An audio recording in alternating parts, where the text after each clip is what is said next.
นี่คือสัจจะนี่คือความจริงของชีวิตผู้เป็นพ่อเป็นแม่ได้จัดงานศพให้ลูกได้เฮ็ดบุญแจกข้าวเฮ็ดบุญอุทิศส่งให้ลูกเฮาจะเห็นหลายๆมุมความบ่เที่ยงแท้แน่นอนของสังขารร่างกายบ่ฮู้ว่าสิตายมื้อใดบ่ได้ตายตามคิวพ่อแม่เกิดก่อนแทนที่สิไปก่อนแต่ว่านั้นมันก็บ่เป็นไปคือเฮาคิดเว้าอยู่ประจำว่าชีวิตเป็นของยืมโยมก็ลองทำความเข้าใจตามเด้ชีวิตเฮาทุกคนนี่เป็นของยืมมาจากธรรมชาติความจริงเป็นจังซั่นยืมมาจากดินจากน้ำจากลมจากไฟดินคือส่วนที่เข้มแข็งข้นแข็งเฮากินข้าวกินน้ำกินหมากใหม่ต่างๆขนมนมเนยก็เปลี่ยนสภาพส่วนที่เป็นธาตุดินก็กลายไปเป็นผมขนเล็บฟันหนังเนื้อเอ็นกระดูกตับไตไส้พุงน้ำที่เฮากลืนกินลงไปน้ำสะอาดน้ำสมน้ำหวานอีหยังก็แล้วแต่ผ่านลำคอลงไปปั๊บเขาก็สิเปลี่ยนสภาพไปเป็นน้ำเลือดน้ำเหลืองน้ำน้องน้ำดีน้ำเสลดน้ำลายนี่คือยืมจากธรรมชาติน้ำต่อน้ำลมต่อลมไฟต่อไฟดินต่อดินมื้อนี้เฮาก็สืบต่อจักว่าจักรอบลมหายใจเข้าหายใจออกนี่คือเอาดินไปต่อดินไฟที่ยังร่างกายให้อบอุ่นเผาอาหารให้ย่อย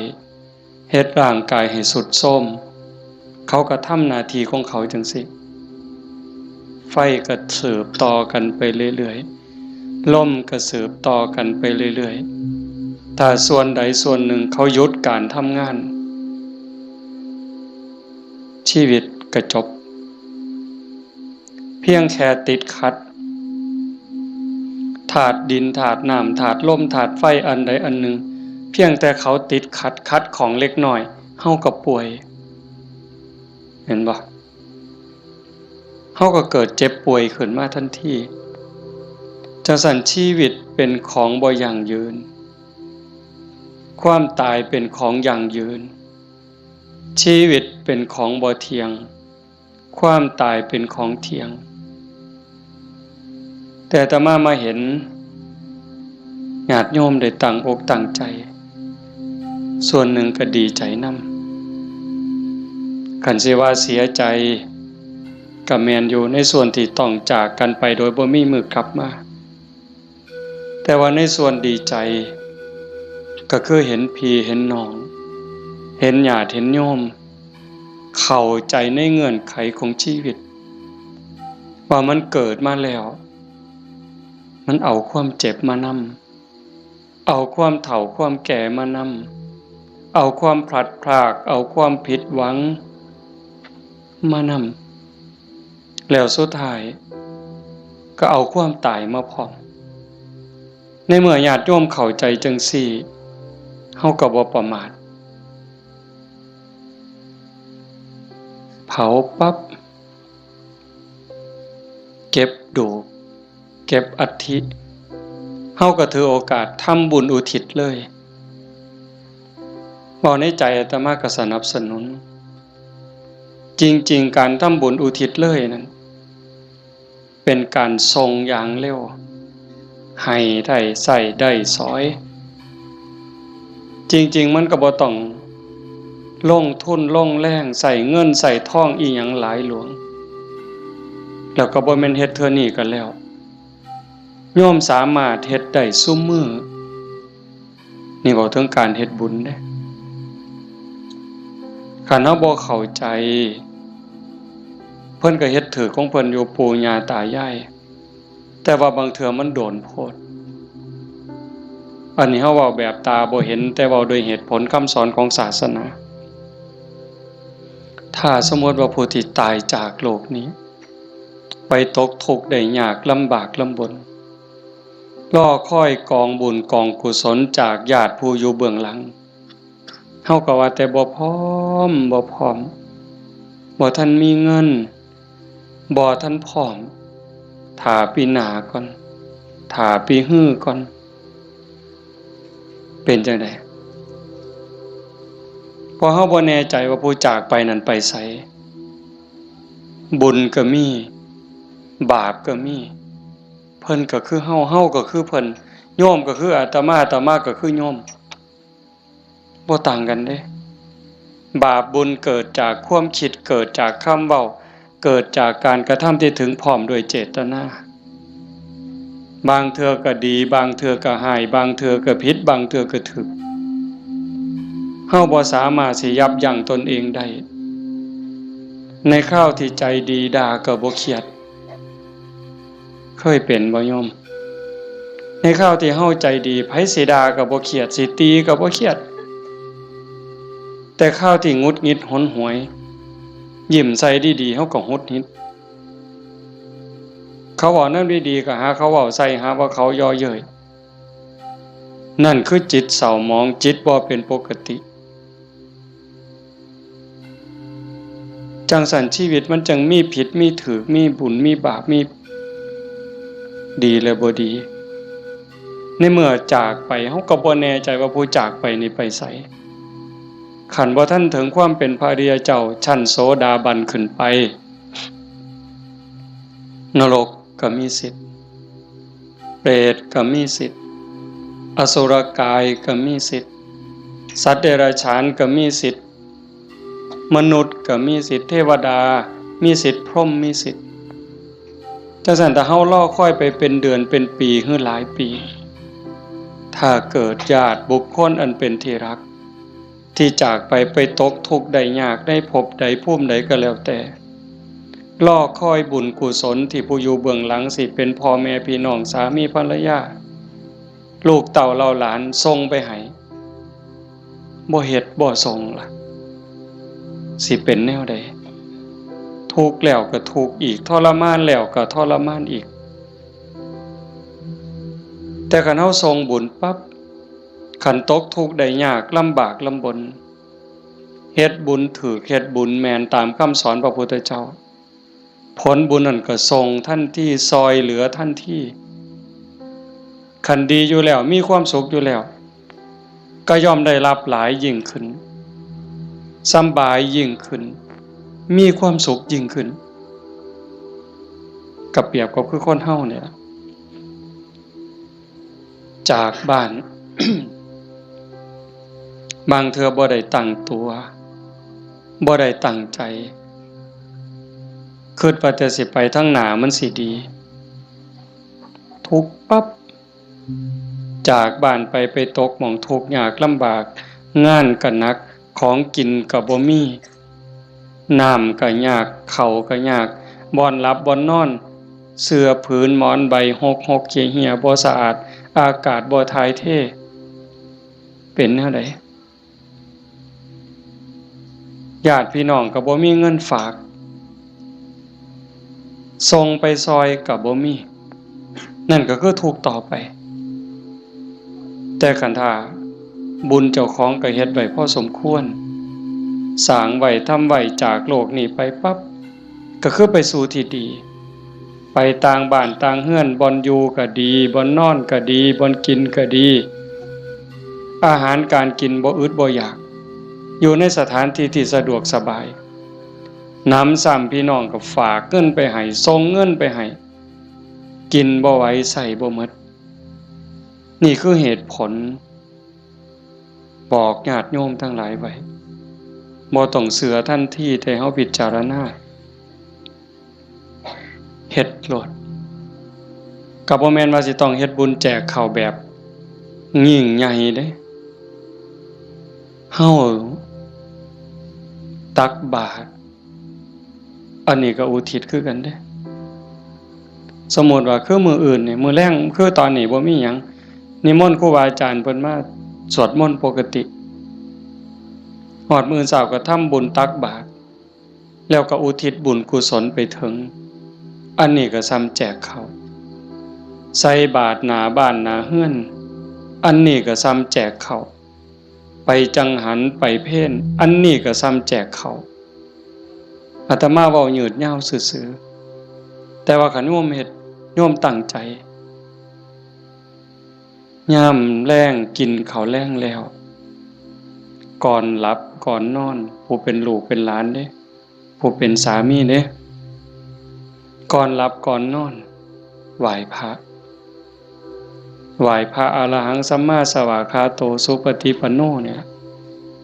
คันทำวัดใดก็ทำคันทำบ่ใดก็เอาซ้ำนี่จากนั้นก็ตั้งนะโม3จบสวดอิติปิโสใดก็ดีคันสวดบ่ใดก็ซ้ำตั้งนะโม3จบแล้วก็นั่งสมาธิ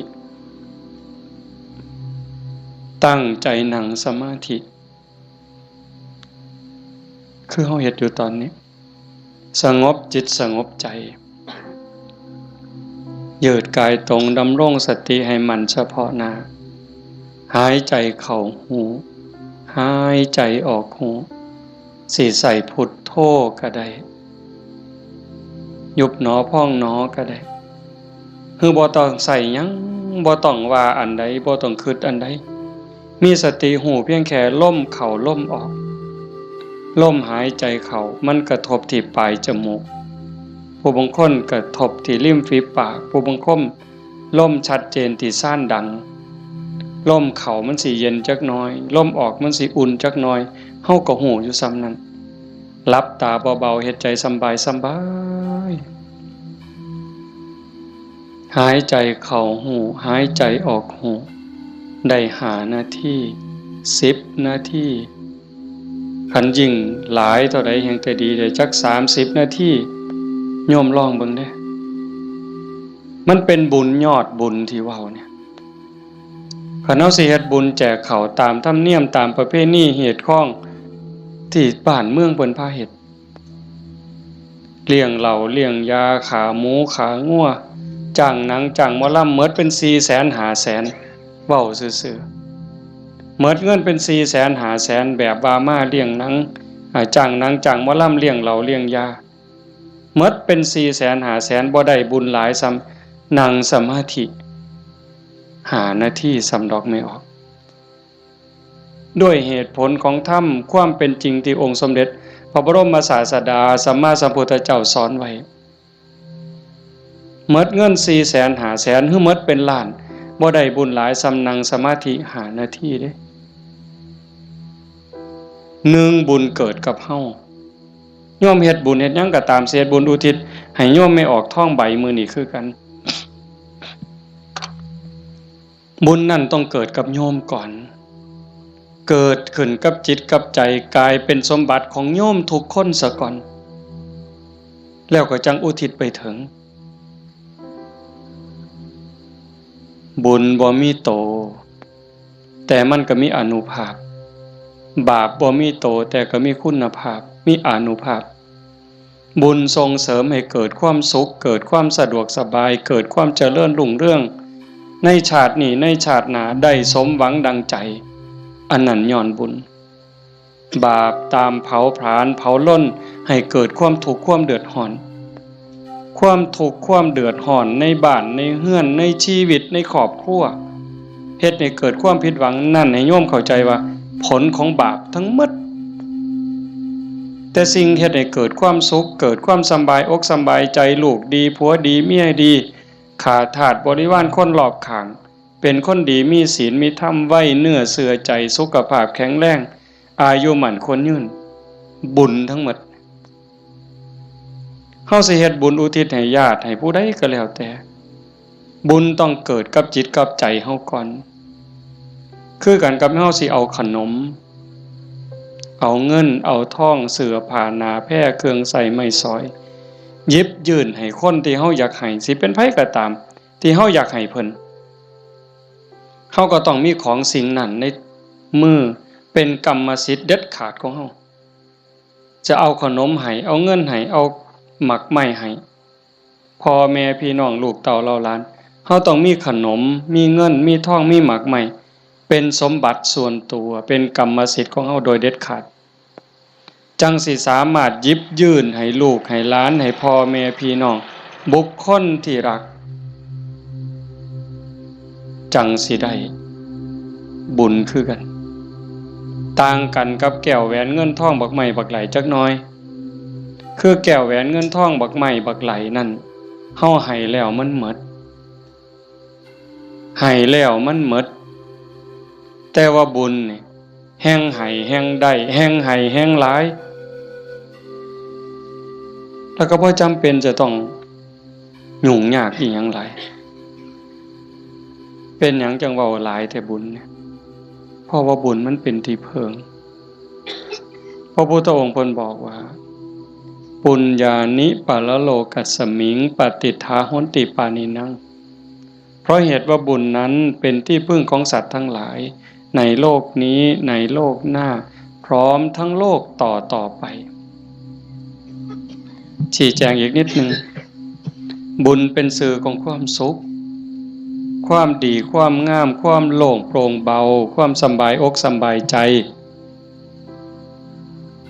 ก็เกิดจากการคิดพูดทำในสิ่งที่ถูกต้องโยมเคยสุขคน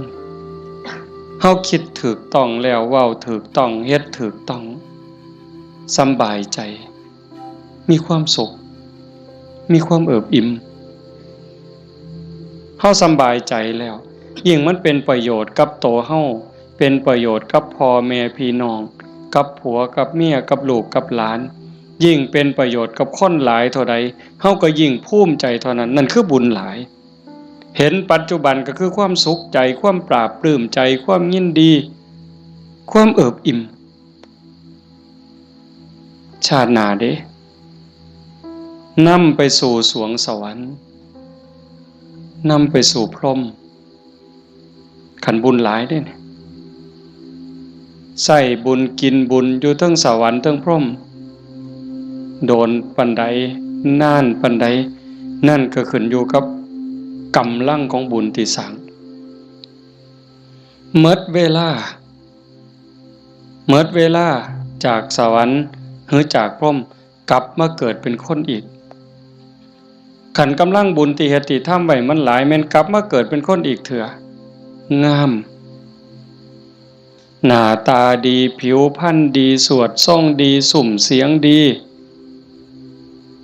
ฐานะดีร่ำรวยสติปัญญาดี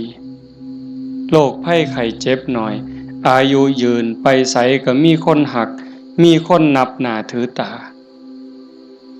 นี่กำลังบุญเด้แต่คันถามมันตรงกันข้ามคิดก็คิดผิดเว้าก็เว้าผิดเฮ็ดหยังก็เฮ็ดผิดเฮ็ดแล้วปั๊บก็เป็นทุกข์ในปัจจุบันโยมก็เห็นอยู่เวลาเฮาเฮ็ดผิดเว้าผิดศีลผิดธรรมผิดกฎหมายบ้านเมืองเดือดร้อนตั้งแต่เฮ็ดแล้วตอนเฮ็ดโดยอำนาจของกิเลสย้อนความโลภย้อนความโกรธโลภอยากได้ของเขาอยากลักของเขาอยากจี้ของเขาอยากยักยอกอยากคอร์รัปชันโกงกินเป็นจังได๋พอแต่เฮ็ดลงไปแล้วทุกข์เว้าด้วยความโกรธเว้าด้วยความอิจฉาริษยากระแทกแดกดันใส่ฮอดพ่อฮอดแม่บางเทื่อฮอดพระสงฆ์องค์เขาเจ้าเว้าพื้นนินทาเว้าแล้วสะใจในขณะที่เว้าสะใจหลายเว้าแล้วคิดว่าโอ้ยมันสิบ่บาปบ่คิดที่หลังเป็นทุกข์บัดไหม้เจ้าของเผาเจ้าของเห็นบ่ในปัจจุบันก็เป็นทุกข์จังซี่เดือดร้อนจังซี่คันมันกว้างไปเท่าใดคนฮู้เท่าใดเขาก็เกิดความรังเกียจเกิดความบ่ไว้ใจเกิดความบ่นับถือ ไปไสก็บ่ได้รับการต้อนรับเพียงแค่เว้าบ่จริงเว้าบ่แม่นเท่านั้นขี้ตัวเป็นคนบ่ซื่อบ่สัตย์เขาก็บ่ไว้วางใจซ้ำนี้ก็เดือดร้อนแล้วเด้ปัจจุบันเด้นี่คันจากโลกนี้ล่ะตายลงไปล่ะพูนลงนรกพุ่นเปรตพุ่นอสุรกายพุ่นสัตว์เดรัจฉานพุ่นใส่บาปใส่กรรมเมิดแล้วมาเกิดเป็นคนมันต้องมาเด้มาแน่นอนเด้มาเกิดเป็นคนเศษบาปตามมาขี้ร้ายหนักที่สุดพิการแต่เกิดแขนหลีบขาหลีบหูหนวกตาบอดแล้วแต่สิเป็นทั้งเทื่อก็สมบูรณ์อยู่แข้งขามือตีนสมบูรณ์คือเพิ่นแต่ว่าขี้ร้ายรูปร่างบ่งามบ่มีผู้ใดเฮ็ดให้เด้นี่พระเจ้าบ่เกี่ยวพระพรหมบ่เกี่ยวเทวบุตรเทวดาทั้งใดบ่เกี่ยวกรรมล้วนๆเพิ่นจังว่าสัตว์โลกเป็นไปตามกรรมกัมมุนาวัตติโลโกนี่ขี้ร้ายพร้อมโง่พร้อมปึกพร้อมโรคภัยไข้เจ็บหลายโซ่ออดๆแอดๆเป็นจังไดบัดมันบ่แม่นขี้ร้ายแต่เจ้าของเด้คันกรรมมันหลายๆบาปมันหลายๆเนี่ยเจ้าของทุกข์เจ้าของโง่เจ้าของขี้ร้ายแล้วได้ผัวก็ขี้ร้ายได้เมียก็ขี้ร้ายตื่มไปกิได้ลูกได้เต้ามาก็คือกันขี้ร้ายแล้วบ่พอเด้โง่อีกสอนบ่ฟังอีกแนวดีแนวงามนี่สอนบ่จื้อบ่จำแต่ว่าแนวซัวๆนี่บ่บอกมันจักเม็ดหาแต่เรื่องให้พ่อแม่เป็นทุกข์โยมเห็นบ่ตำบลบัวฮูงนี่ก็ตามอยู่ไสก็ตามซ่อมเบิ่งได้อย่าเสือเด้นั่นคือบาปเด้บ่ย้านสิเฮ็ดจังไดบัดนี้ให้ผลตั้งแต่ปัจจุบันจนฮอดตายไปแล้วใส่บาปใส่กรรมแล้วกลับมาเกิดเป็นคนอีกเทื่อมันยังตามมาอยู่บาปเป็นสิ่งที่ต้องละต้องวางต้องย้านเด้โยมสิ่งที่น่าย้านที่สุดเฮาสิว่าย้านงูแม่นอยู่ย้านงูย้านปิงอาตมานี่ผู้หนึงย้านหลายย้านปิงย้านงูย้านขี้เกียจย้านกับแกะนักย้านผีผู้ใดบ่ย้านเนี่ยผีหลอกผู้ใดเคยเห็นมันบ่เคยเห็นแต่ว่าก็ย้านหมดซุคนอันนี้ก็แนวหนึงเด้ย้านผีย้านตายย้านทุกข์แต่ว่าย้านบาปบ่ย้านเว้ยผีมันก็บ่เคยเห็นอาตมาก็บ่เคยเห็นพ่อใหญ่แม่ใหญ่ผู้70 80ก็บ่ทันเคยเห็นผีแต่ว่าย้านอันบาปนี่เพิ่นบ่ย้านมันพาทุกข์พายากบ่มีอยู่บ่มีกินเฮ็ดให้ลำบากทุกข์อกทุกข์ใจอันนั้นมันบ่พากันย้านหวยคันคิดได้มันถูกย้านบาปพระพุทธเจ้าเพิ่นสอนให้ย้านบาปเพิ่นจังให้ละบาปทั้งปวงเฮ็ดบุญกุศลให้ถึงพร้อมแต่เฮ็ดบุญแล้วมันก็บ่ทันปลอดภัยไปสู่สวรรค์มันยังต้องกลับมาเกิดอีกไปสู่พรหมมันต้องกลับมาเกิดอีกเพิ่นจังให้ชำระจิตชำระใจให้สะอาดบริสุทธิ์สะจิตตะปริโยทปันนังการชำระจิตของตนให้ขาวรอบให้มันสะอาดบริสุทธิ์สิเดินจงกรมก็ได้สินั่งสมาธิก็ได้หรือแม้แต่เฮ็ดให้ใส่หน้าอยู่กลางทงกลางทาคันมีสติระลึกรู้ในอารมณ์ปัจจุบันฮู้ในอารมณ์พระกรรมฐานคันสมมุติว่าเฮาเบิ่งลมหายใจเนี่ยเฮ็ดหน้าอยู่ก็เบิ่งลมได้ย่างน้ำก้นงัวก้นข้วยก็เบิ่งลมหายใจได้เข้าห้องน้ำห้องส้วมก็เบิ่งลมหันใจได้แม้กระทั่งยามนอนไหว้พระแล้วนั่งสมาธิแล้วบ่ไหวแล้วอยากนอนลงก่อนมันสิหลับก็เบิ่งลมหายใจได้คันเฮานอนลงไปหายใจเข้าหูหายใจออกหูหลับยามใดก็สร้างภ พิ่นบอกว่าคันเฮานอนหลับไปกับลมหายใจเนี่ยเทวดารักษามีผลหลายได้โยมเทวดารักษาคันเฮาเจ็บไข้ได้ป่วยโรคอย่างน้อยๆโรคบ่แห้งมันนั่นดอกเศร้าโรคทางกายก็เบาบางโรคทางจิตทางใจก็เบาบางหนำซ้ำก็ยังเป็นบุญอีกเทวดาคุ้มครองรักษาบ่ไหลตายเด้เพราะว่าตัวสมาธิเนี่ยคอยเฮ็ดคอยสร้างคอยทำจังสัญโยมเฮ็ดบุญแจกเขาแต่มาจังหวะสนับสนุนเฮามีโอกาสมื้อต่อไปปีต่อไปเฮาจะเฮ็ดจัดเป็นการเป็นงานก็จังว่ากันอีกเทื่อนึงเฮ็ดดูบ่ผิดเฮ็ดบุญนี่บ่ผิดพระพุทธเจ้าเพิ่นบอกว่าเฮ็ดดูๆเฮ็ดบ่อยๆให้ทำความพอใจในบุญนั่น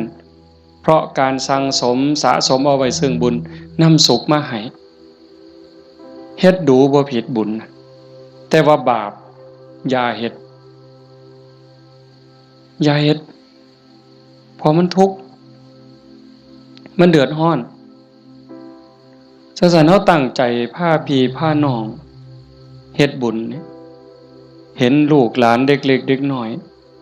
มาร่วมฟังเทศน์มานั่งฟังธรรมนำพ่อใหญ่แม่ใหญ่แต่มาว่ามันงามนี่คือความงดงามของชาวพุทธโยมจำไว้เด้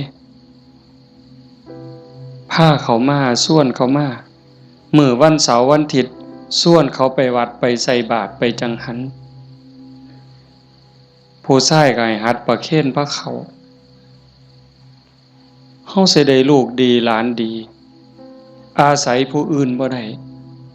การศึกษาทางโรงเรียนบางเทื่อก็ลืมเรื่องเหล่านี้บางโรงเรียนเด้แต่ลังหม่องเพิ่นก็ยังดีอยู่พ่อแม่ปู่ตายายย่ายเฮานี่ล่ะแม่ป้าพ่อลุงแต่มาเสือว่าโยมทุกคนอยากให้ลูกดีหลานดีอยากให้เขาเป็นคนดีเพื่อเฮาสิเพิงเขาได้ในมือข้างหน้าเฮาสิเพิงเขาจังได๋คันบ่ให้เขาเข้าหาวัด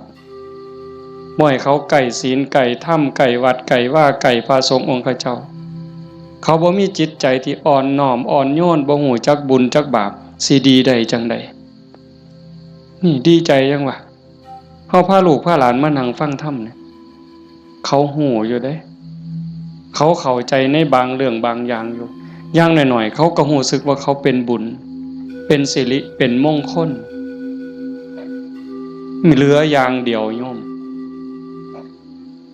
เหลืออย่างเดียวที่จะในชีวิตปัจจุบันเรามีความสุขชีวิตในอนาคตมีความสุขมีความเจริญบ้านเมืองปักกลุ่มสุมเย็นคือศาสนา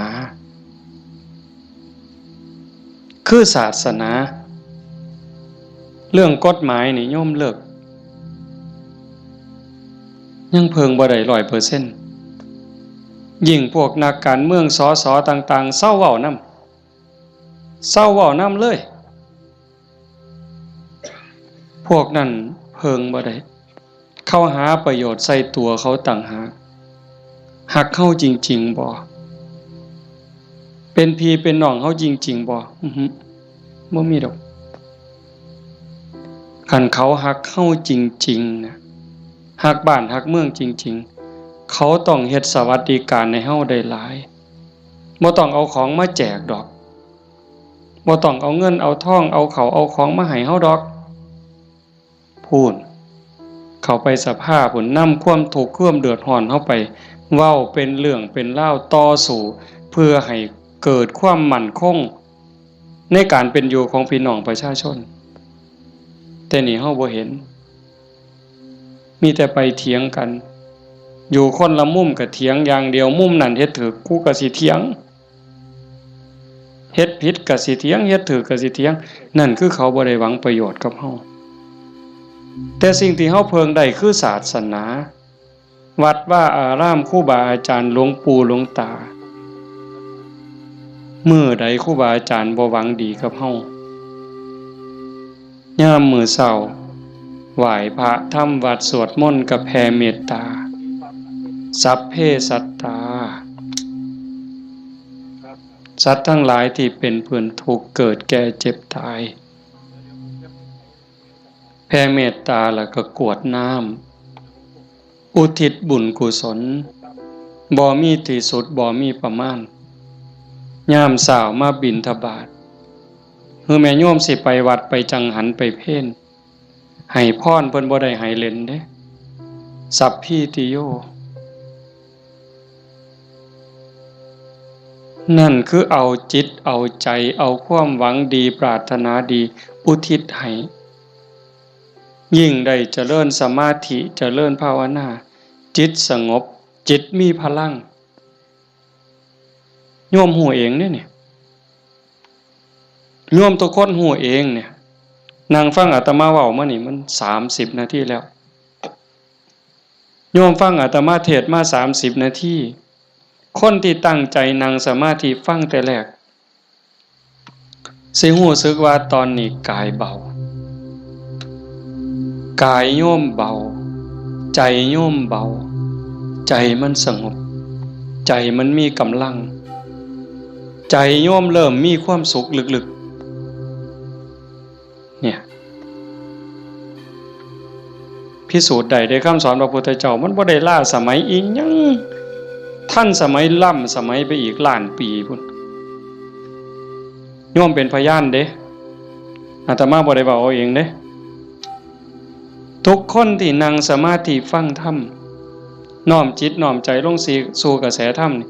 ตอนนี้กายเริ่มเบาจิตเริ่มเบาความเอิบอิ่มรู้สึกปลื้มใจในตนเองมันเกิดนี่คือบุญเนี่ยแต่มาจังหวะแต่ตอนแรกโอ้ยอย่าว่าแต่500,000ต่อให้100 ล้านเฮ็ดบุญตามเขาว่าเนี่ยบ่มีเหล้าบ่มีบุญบ่มีเหล้าบ่เป็นบุญบ่ขาหมูขางัวบ่เป็นบุญบ่มีหนังบ่มีหมอลำบ่เป็นบุญพวกหมู่นั้นต่อให้100 ล้านสภาพที่จิตใจเป็นสุขสงบร่มเย็นมั่นใจมันย่อมมั่นใจเด้แต่การเฮ็ดแบบนั้นเฮาสิมีอารมณ์เย็นแบบนี้บ่สิมีความรู้สึกอบอุ่นใจปราบปลื้มใจยินดีใจมั่นใจว่าญาติตายไปแล้วสิได้บุญบ่มีดอกนั่นเว้าซื่อๆเชื่อซื่อๆมีความเชื่อแล้วก็ถูเอาสีขางเขาถูเพิ่นว่าหุ่นลู่ว่าไปซื่อๆเฮาก็ลองหลับตาเบิ่งศีลข้อที่1มีบุญต้องมีศีลมีกินต้องมีทานคำโบราณเพิ่นว่าข้อที่1ปานาติปาตาเวรมณีเจตนางดเว้นจากการทำสัตว์ที่มีชีวิตให้ตกล่วงผู้ใดก็ฮักชีวิตคือกันกับเฮาหมดมันก็บ่อยากตายนอนมันก็บ่อยากตายเม่งใหม่มันก็บ่อยากตายเพราะว่าแต่อยากตายเลยแม้แต่เจ็บมันก็บ่อยากเจ็บเฮาเนี่ยบ่หาแต่เขามาถิ่มมาแทงโดยมีดโดยหอกเด้ตั้งแต่หมอฉีดยาเฮาเจ็บเฮาป่วยสิฉีดยาให้เฮาหายเจ็บหายป่วยบางเทื่อเฮาก็ย้านเจ็บภาษาเข็มฉีดยาส่ำนั้นแล้วเขาบ่ได้ฉีดให้ตายบ่ได้ฉีดให้ทุกข์ทรมานอีหยังฉีดยาเพื่อรักษาโรคเจ็บไข้ได้ป่วยเพื่อให้เฮาได้แข็งแรงเฮายังย้านนี่แค่เจ็บเด้เนี่ยสินับภาษาหยังบัดนี้เอาค้อนทุบหัวเขาเอามีดปาดคอเขาเอาใจเขามาใส่ใจเฮาทบทวนจังซี่เฮาก็เห็นว่าล่ะข้อที่1ขาแล้วมันสิได้บุญมาแต่ไสบาปแล้วเลี้ยงเหล้าเลี้ยงยาข้อที่5ขาดไปอีกคันยิ่งมีหนังมีหมอลำมาอีหยังสิตามมาศีลข้อ3หลายๆคนอาจสิขาดย้อนงานบุญเฮางานบุญเฮาคือเอาเองเนี่ยมาเบิ่งหนังเฮาผู้บ่าวผู้สาวอาจสิเสียเนื้อเสียตัวย้อนเบิ่งหนังโป๊ย้อนเบิ่งหมอลำสิ่งมันเว้าลามกแม่นบ่แม่นไม่ออกบ่ออกทบทวนเอาเองอดีตหมู่เจ้าทบทวนเอาเบิ่ง หนังขาหนังแกงกินเหล้าเมายาแล้วตีกันตื้มบัดนี้เมาเหล้าแล้วเว้าเข้าป่าเข้าดงโกหกพกล่มใส่ลายป้ายสีศีลข้อ4เสียอีก1แล้ว3 4 5เสียข้อที่2มาเบิ่งหนังเฮามาเบิ่งหมอลำเฮากลับไปลักไก่นำทางไปต้มอีกต่างหากหมดอ้อยซอยเลยเฮาเป็นต้นเหตุของบาปเลยบัดนี้แต่กันเฮ็ดแนวนี้อันพวกมานั่งฟังเทศน์นี่เอาตั้งแต่เด็กน้อยจนฮอดผู้เฒ่านี่ผู้ใดคือสิไปขากบเนี่ยลบไปนี่ผู้ใดสิไปขากุ้งเนี่ยแล้วบ่มีคือสิโอ้ยลบมื้อนี้ลักบักนาวนำทางดอกเว้ยมีบ่แล้ว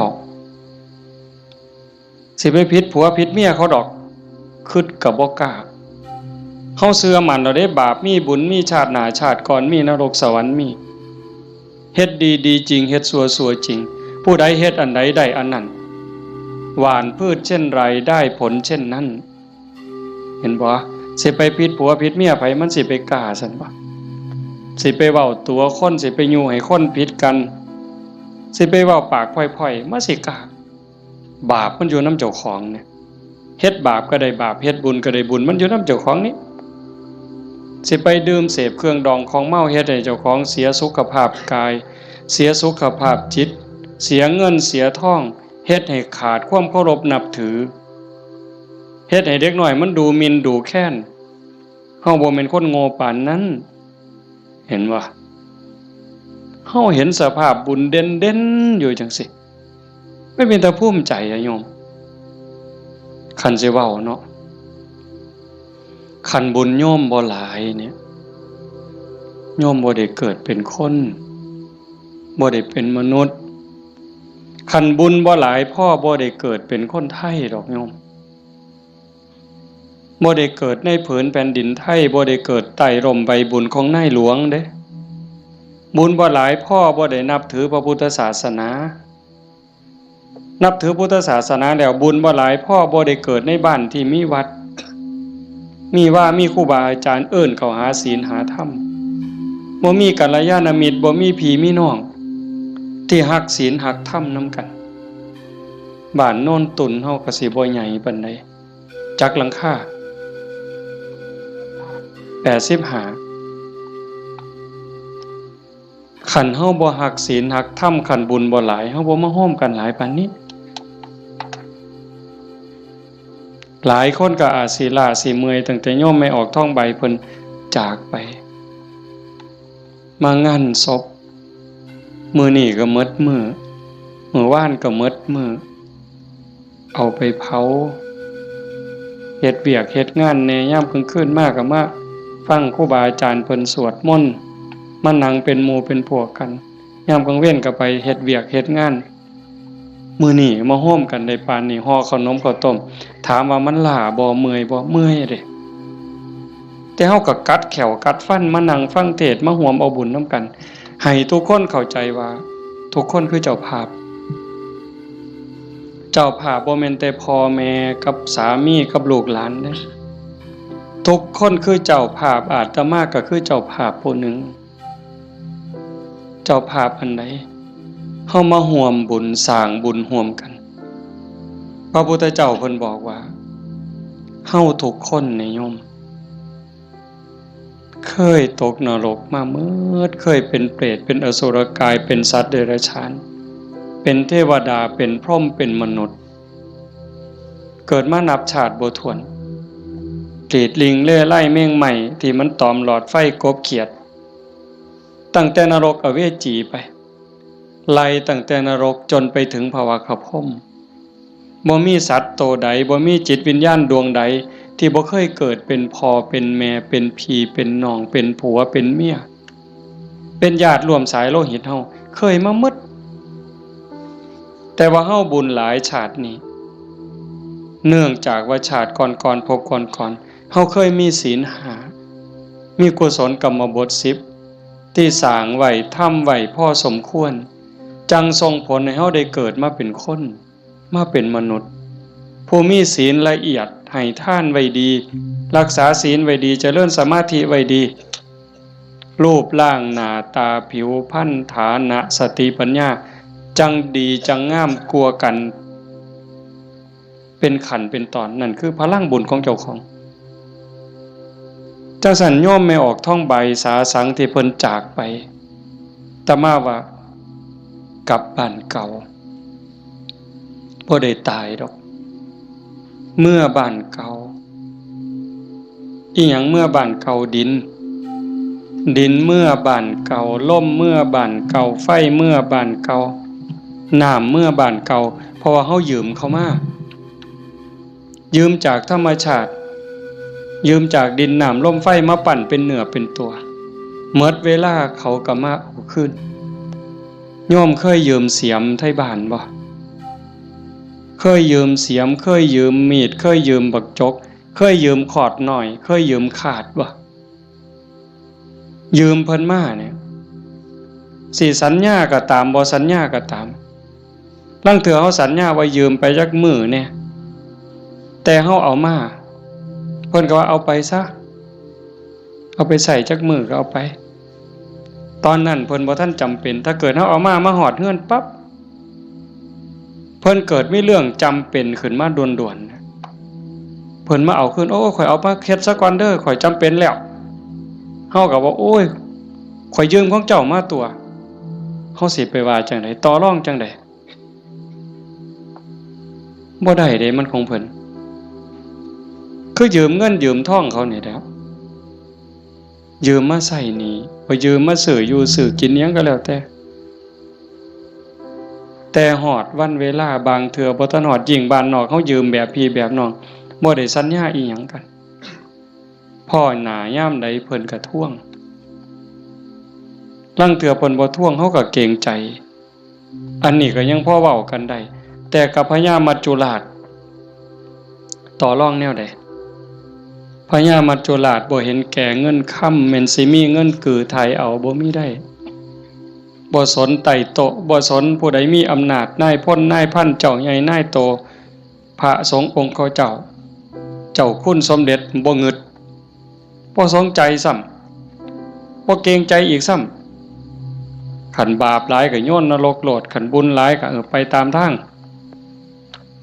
จังสั่นเฮามีบุญได้เกิดมาพ้อพระพุทธศาสนามีกัลยาณมิตรมีพี่มีน้องที่หวังดีต่อกันเฮาก็ตั้งใจเฮ็ดบุญให้เจ้าของเฮ็ดบุญในมื้อนี้เทิงทานเทิงศีลเทิงภาวนาฟังเทศน์ฟังธรรมอ่อนน้อมถ่อมตนขนขวายในกิจที่ชอบเนี่ยก็ขอให้เฮาตั้งใจว่าเฮาเฮ็ดให้เจ้าของเบื้องต้นโยมทุกคนก็เฮ็ดให้เจ้าของเด้อไหว้พระโอ้คันเว้าถึงบุญนะโยมตั้งแต่ไหว้พระเนาะคันเฮ็ดด้วยความเข้าใจเด้คันเฮ็ดด้วยความเข้าใจเพียงแค่เฮาไหว้พระอรหังสัมมาสัมพุทโธภควาเข้าใจในความหมายว่าพระพุทธเจ้าเป็นพระอรหันต์ดับเพลิงทุกข์เพลิงกิเลสตรัสรู้ชอบได้ด้วยพระองค์เองเข้าใจว่าพระพุทธเจ้าคือไผเนี่ยแล้วก็กราบลงไปบุญมหาศาลหลายก็สร้างโบสถ์เป็นหลังบุญไม่ออกหวยเว้าไปปื้ออีกเด้คันสร้างโบสถ์บ่เข้าใจเฮ็ดโบสถ์แข่งกันถือกระสอบไปหาเหลี่ยไล่ได้เงินมากก็ขายน้ำทางในกินเหล่าเนี่ยเพราะเป็นประโยชน์สู่เฮาเฮ็ดจังซี่บ่ได้สัมอรหังสัมมาสวากขาโตภควตาธัมโมพระธรรมเป็นสิ่งที่พระผู้มีพระภาคเจ้าตรัสไว้ดีแล้วถูกต้องแล้วงดงามแล้วเป็นไปเพื่อดับทุกข์ในคำสอนพระพุทธเจ้าเข้าใจจังซี่แล้วกราบลงไปงามๆโอ้ยสำนี้ก็พ่อโยมสุปฏิปันโนภควโตสาวกสังโฆพระสงฆ์สาวกของพระผู้มีพระภาคเจ้าปฏิบัติดีแล้วพระสงฆ์คือไผด้วยความเข้าใจของเจ้าบ้านคือนี่โกนหัวนุ่งเหลืองห่มเหลืองเนี่ย อันนี้เป็นสมมุติสงฆ์แต่สงฆ์จริงๆโยมก็เป็นสงฆ์คู่แห่งบุรุษ4คู่นับเรียงตัวบุรุษได้8บุรุษพอออกไม่ออกก็คือพระญาติโยมก็เป็นสงฆ์เป็นพระขันโยมปฏิบัติดีมีศีลมีธรรมมีจิตใจเมตตากรุณาโมทิตาอุเบกขาหวังดีกับทุกคนความโลภความโกรธความหลงความอิจฉาริษยาอาฆาตพยาบาทในใจของญาติโยมหน่อยลงเบาบางลงถึง 20% 25%หมดไป 25% ความโลภความโกรธความหลงอิจฉาริษยาเบาบางไปจากใจเฮา 25% โยมเป็นพระโยมเป็นสงฆ์มีลูกมีผัวมีเมียเฮ็ดให้ใส่หน้าทำมาหากินเป็นปกติแต่โยมกลายเป็นพระอีหลีได้บ่เนี่ยเป็นพระอีหลีพระจริงๆที่พระพุทธเจ้ายอมรับนับว่าเป็นลูกเห็นบ่อาตมาบ่ได้เว้าเอาเองจักเม็ดให้โยมนุ่งเหลืองห่มเหลืองโกนหัวนอนอยู่วัดแต่ขันธากิเลสยังมีบ่ลดไปลังเทื่อก็ขี่ไล่กว่าชาวบ้านอีกบางหม่องบางมื้อบางวันบางเวลาอาตมากับผู้หนึ่งบางมื้อก็ขี่ไล่กว่าโยมเนี่ยนี่ก็เป็นแค่สมมุติสงฆ์บ่ท่านเป็นที่ยอมรับของพระพุทธเจ้าพระสงฆ์ปฏิบัติดีปฏิบัติซื่อตรงตามคำสอนพระพุทธเจ้าบ่คดบ่ง้อบ่ออกนอกทางปฏิบัติเพื่อออกจากทุกข์มีชีวิตเพื่อกำจัดกิเลสหายใจเข้าก็เพื่อกำจัดความเห็นแก่ตัวหายใจออกก็ทำลายความเห็นแก่ตัวนี่ล่ะเฮ็ดหยังก็พอดีพองามหวังประโยชน์กับคนอื่นหวังดีกับคนอื่นเมตตาต่อผู้อื่นทำลายความเห็นแก่ตัวให้น้อยลงทำลายแค่ความเห็นแก่ตัวให้มันเบาลงบางลงหน่อยไปนี่คือสงฆ์ปฏิบัติสมควรแก่การต้อนรับแก่การกราบไหว้ทั้งเถื่ออาตมาเนาะเวลาที่หูสึกว่าเจ้าของบ่ดีโยมกราบซ้ำเอาหอกเอาดาบแทงยิ่งโยมศรัทธาเท่าใดแห้งแต่เป็นตาย้านผู้เฒ่าผู้แก่หัวขาวหัวค่อนสิเอาบักไม้ให้กราบแล้วยกใส่หัวลับตาพูนคิดฮอดพ่อฮอดแม่ฮอดพี่ฮอดน้องว่าแม่นพ่อแม่ในชาติปัจจุบันฮอดชาติก่อนภพก่อนฮอดเจ้ากรรมนายเวรถวายน้ำขวดหนึ่งก็หวังบุญสอบทอพ่อต่อแม่พุ่นให้ขนมนมเนยใส่บาตรญาติพกถวายผ้าถวายผ่อนเงินทองแก้วแหวนเขาบ่ให้ย้อนหักเด้ให้ย้อนอยากได้บุญบ่ให้ย้อนหลงแต่ว่าให้ย้อนอยากได้บุญเกิดกับเจ้าของแล้วอุทิศไปให้พ่อแม่โยมันสิบ่คือหอกคือดาบบ่คือน้ำกรดบ่คือน้ำร้อนเทหดเสียจังได๋จังซั่นนะเพียงแค่โยมเข้าใจว่าพระพุทธเจ้าคือใครพระธรรมคือใครพระสงฆ์คือใครโยมเข้าใจจังสิเพียงแค่อรหังสัมมาสวากขาโตสุปฏิปันโนพ่อโยมพ่อเลยบ่ได้จำเป็นเด้ว่าเฮาต้องเฮ็ดใหญ่เฮ็ดโตหมดเงินเป็นแสนเป็นล้านบ่ลองเบิ่งน่ะขันไม่ออกพอออกบ้านโน่นตุ่นเฮาเป็นจังซี่นี่ก็เฮามีศีลมีธรรมในใจเด้อยู่เฮือนก็เฮ็ดจังซี่บ่ต้องรวยดอกโยมบ่ต้องรวยแล้วบ่ได้มีความสุขดอกคันบ่มีศีลบ่มีธรรมนั่นอยู่ซ้ำเฮาอยู่เฮ็ดอยู่เฮ็ดกินพ่อสมมาภาควรบ่เดือดร้อนตนเองบ่เดือดร้อนผู้อื่นกับพ่อได้อยู่ได้กินแต่ว่าให้จิตใจมีธรรมะเพิงผ้าอาศัยหยิบยื่นแบ่งปัน ซอยเหลือเกื้อกูลคือโยมเป็นกันอยู่เห็นว่าทุกคนคือพี่คือน้องทุกคนคือเพื่อนร่วมทุกข์เกิดแก่เจ็บตายมีความสุขบ่คันอยู่แบบนี้ก็บ่แม่นสิเงียบแบบนี้เลยได้ก็เว้ากันนำจากันนำแต่ว่าให้จิตใจเฮาเป็นจังซี่เข้าใจกันฮักกันคือพี่คือน้องเป็นแนวใดผู้จากไปก็สำบายใจเอาสมมุติว่าคือโยมไม่ออกท้องใบเพิ่นจากเข้าไปเนี่ยก็บ่ไปไสดอกความเป็นจริงอยู่นำเฮานี่ล่ะจริงๆบ่ได้ไปไสเด้เพียงแค่ธาตุดินน้ำลมไฟกลับคืนสู่ธรรมชาติดวงจิตดวงวิญญาณเดินทางไปตามบุญตามบาปของตนเองญาติพี่น้องผู้อยู่เบื้องหลังก็อุทิศบุญกุศลไปให้แต่ว่าด้วยสภาวะ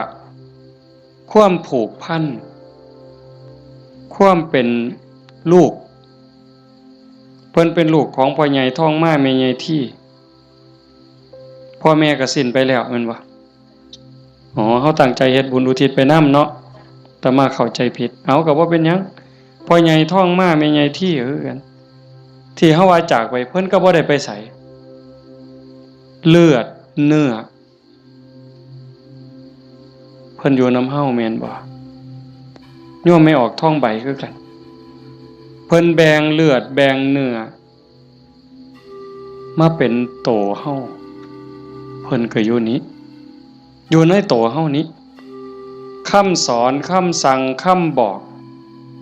อันนี้เด้อลูกอันนี้เด้อหลาอันนี้เด้อคำเอิ้นบักหลาเอิ้นอีนางเอิ้นทองคำอีแม่แม่นบ่เพิ่นเอิ้นจังซั่นเด้บักหลาอีนางทองคำอีแม่เพิ่นว่าอันนี้มันถูกเด้ออันนี้มันดีเด้ออันนี้มันบ่แม่นอันนี้มันบ่ถูกอย่าพากันเฮ็ดมันบาปอย่าเว้าจังซั่นมันบาปคันเว้าจังซี่เว้าจังซี่แม่นแล้วบักหลาอีนางสาธุโอ้ยใจแม่นเจ้าเว้าดีใจแม่นเจ้าเว้าถูกนี่คือคำสอนฮักกันเด้อันนี้เอื้อยเด้อันนี้อ้ายเด้คันน้องเถียงอ้ายอย่าไปเถียงเอื้อยอย่าไปเถียงอ้ายคันอ้ายรังแกน้องเอื้อยรังแกน้องอย่าไปเฮ็ดบ่โหนเป็นน้องบ่เห็นบ่เพิ่นตายอยู่ว่ะเพิ่นไปไสอยู่ว่ะดินดอนตอนหญ้าเฮือนซ่านบ้านซองจากเหงื่อจากแห้งอาบเหงื่อตังน้ำสร้างหลักฐานให้ลูกได้อยู่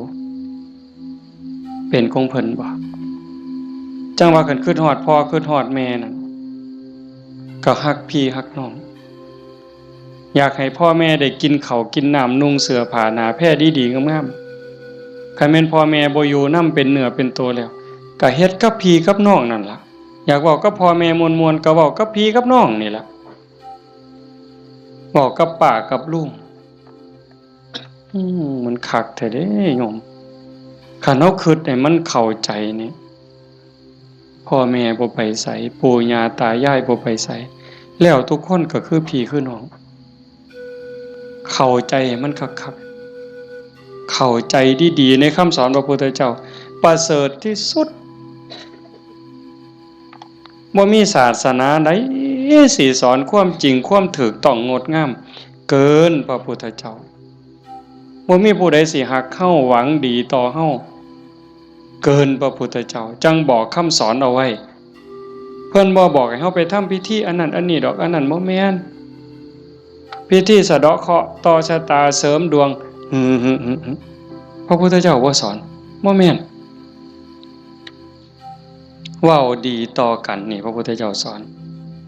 คิดถูกต้องพูดถูกต้องทำถูกต้องจากถูกต้องก็จังไปสู่ดีงามอย่าว่าดีเด้อย่าว่าดีก่อนดียังบ่ทันถูกต้องเด้คันคนเขามักกินเหล้าเฮาซื้อเหล้าสู้กินเขาว่าดีเด้แม่นบ่ล่ะคันพวกผู้ชายมักเล่นมักเที่ยวมีหมู่พาไปเที่ยวซ่องเขาว่าบักนี่ดีเด้พวกมักเล่นไพ่เล่นไฮโลเล่นการพนันส่วนเฮาไปเล่น ต้มไก่สู้กินพร้อมเล่นเอาเงินเอาพร้อมยังว่าดีอยู่เด้หั่นแต่มันบ่ถูกแต่คันมีคำว่าถูกต้องแล้วคิดถูกต้องเว้าถูกต้องกระทำถูกต้องดีงามตามมาบ่เสียหายจังซั่นจากนี้เป็นต้นไปเฮาบ่ว่ามื้อใดเฮาสิจากโลกนี้บ่มีผู้ใดฮู้จักคนว่าเฮามีเวลาอยู่ในโลกนี้อีกจักมื้อจักปีจักเดือนจักวันจักเวลาจักชั่วโมงจักนาทีบ่ฮู้จักคนโซ่ก็ตายบ่โซ่ก็ตายเด็กน้อยก็ตายหนุ่มสาวก็ตายผู้เฒ่าผู้แก่ก็ตายเฮ็ดจังได๋สิไปว่าถามื้อนั้นก่อนถามื้อนี้ก่อนโอ้ยมันต่อรองได้ซะบ่มื้อนี้เฮายังมีสติมีปัญญาบ่เจ็บบ่ไข้โยมเอ้ยเฮาบ่ได้เจ็บบ่ได้ไข้บ่โรคบ่ได้ป่วยเฮ็ดหยังได้ให้เฮ็ดยิ่งกับพ่อกับแม่นี่เด้อฟ้าวเฮ็ดคันพ่อแม่เพิ่นยังมีชีวิตโอ้ผู้นั้นบุญหลายเด้อผู้พ่อแม่ยังมีชีวิตอยู่นี่ผู้นั้นมันบุญหลายเกินบุญโยมเป็นหยังพ่อแม่เพิ่นทุ่มเทให้เฮาหมดชีวิต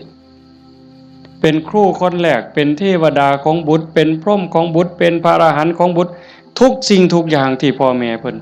มีเพิ่นให้เฮาหมดเฮาอยากรู้ว่าพ่อแม่นี่ฮักเฮาส่ำใดทุ่มเทเสียสละเพื่อเฮาส่ำใดโยมบ่ต้องไปถามเพิ่นดอกโยมถามเจ้าของถามเจ้าของพวกเฮาเป็นพ่อคนแม่คนโยมฮักลูกตั้งแต่มื้อใด โยมไม่ออกเด้โยมพอออกก็คือกันนั่นล่ะฮักลูกตั้งแต่มื้อใดฮักลูกตั้งแต่ว่ามีลูกเกิดในท้องแม่นบ่ไม่ออกฮะพอรู้สึกว่าตั้งท้องปั๊บเนี่ยไม่ออกนี่ฮักแล้วเด้ทุ่มเทความฮักให้กับลูกในท้องแล้วพ่อก็คือกันผัวคือกันทั้งที่บ่ฮู้ได้นี่ว่าลูกสิเกิดเป็นผู้หญิงเป็นผู้ชายสิขี้ร้ายหรือสิงามสิโง่หรือสิฉลาดสิพิการหรือบ่พิการสิเป็นพระหรือสิเป็นมหาโจรโยมบ่ฮู้เลยลูกในท้องนี่สิเป็นหญิงเป็นชายพิการหรือบ่สิเป็นพระดีจิตใจดีใจงามซ้ำพระเกินพระหรือสิเป็นมหาโจรยิ่งกว่ามหาโจรโยมบ่เกี่ยวฮักอย่างเดียวเลยบัดนี้